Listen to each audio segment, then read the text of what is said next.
What's up, boys and girls, ladies and gentlemen, dogs and cats, and all the ships at sea? It is I, your grumpy guide to all things gaming, the OGGM, with another OGGM adventure.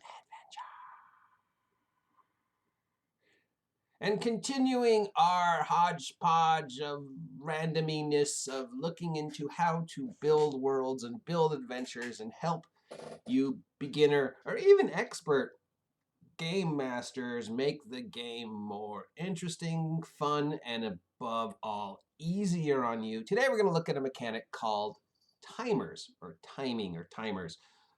And it's definitely a mechanic that's been stolen from movies and video games and just taking things that already existed and looking at it in a different way, like wandering monsters. And basically, it's pretty self-explanatory. A timer starts when an event happens. The party enters the room or trips a trap. And every click on the timer is leading to something else happening, or every click on the timer means that something's happened. So, it could be every round. So, like when the party does X, the timer starts, and the DM rolls, or the party rolls, or it could just be a set. I mean, it could be a random timer, it could be a set timer. Usually it's set timers. And a perfect example of a set timer is Dragon's Breath, where once every 3 rounds, the dragon can use its breath again. So there's a timer right there. So that has that immediate sense of doom, that immediate you have to keep speed things up because every 3 rounds this is going to happen. Usually you don't want the party to know about the timer, though if the situation drags on long enough, they might become suspicious. Like, how come every 3 rounds a new orc enters the room? Are we on a timer? So it could be set in stone. It could be once every other round this happens, or every other round move this. Or it could be random, roll a d6. Random makes it more interesting because you, the DM, don't know when the things are going to happen, and the players don't know when the things are going to happen. But set in stone makes it a lot easier for the DM because the DM knows that every X rounds this happens. So there's 2 types of timers. There's a creature timer, or an individual timer, and then there's a setting timer. So let's look at both of those since we already touched on one. So creature timer. Again, perfect example, dragon.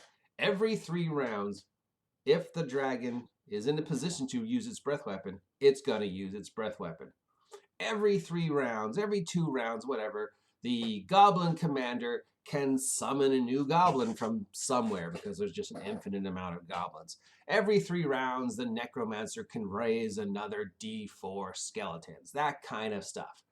So that's a very immediate threat. The party has to keep moving, keep going, keep on task, not waste time dithering or being idiots and arguing over being murder hobos or whatever, because this timer is going, and when this timer clicks 3, another threat appears, or the dragon breathes its breath again. The other type of timer, is the setting timer. And that just sort of takes the idea of wandering monsters or wandering events and sort of just streamlines it and enhances it. And again, the point of this is to keep the party moving, keep the party engaged, keep the party going, keep that level of threat on and high so they don't waste time going, you don't want to hear that. You want them to always hear, okay, we got to move, we got to keep going, we got to stay focused, guys, because this is just constantly happening. So a perfect example of that would be like, okay, the party has entered the orc lair. Oh, wait, we can't use orcs anymore because they're racist. So the bandit lair, because we're using a lot of bandits lately. And the timer starts the second they enter because somebody saw them and set the alarm. So once the timer starts, you could say that, round 1, bandits. Round 2, round 3, more bandits. Round 4, round 5, more bandits. Round 6, bandit lord gets, knows about this and starts moving towards the party. Round 7, nothing. Round 8, more bandits. Round 9, nothing. Round 10, Bandit Lord arrives at where the party is. So, even if the party's moving from room to room or whatever and going through the map, you know that in addition to whatever's on the map, in your 5-room dungeon, every 3 rounds, either 2 more bandits appear from your infinite supply of goblins. And on round 10, the Bandit Lord finds the party. If on round 1, the Bandit Lord starts in room 5, round 10, he's going to find the party wherever they are. He immediately starts moving on round 1, and it's going to take him 10 rounds to find the party, unless the party, of course, runs into him first. So you got to, of course, obviously be moving their little markers on the map, which is a little more work. But you get the idea, I hope, is 2 types of timers. Individual timer or setting timer, or like calendar timer, I guess would be the third one. An hour into the game, this is going to happen. 3 days into the campaign, this is going to happen. 2 months into the campaign, this is going to happen. No matter what, the timer started when the campaign started or the session started, and an hour into the campaign, this is going to happen. Whatever. That's getting a little more abstract because of the randomness of our hobby right now. You can't really plan ahead because you don't fucking know. So let's just focus on these 2. So your 2 main timers you're dealing with. Again, individual timer. This creature can do something every X rounds. It could be a random thing, or it could be set in stone thing.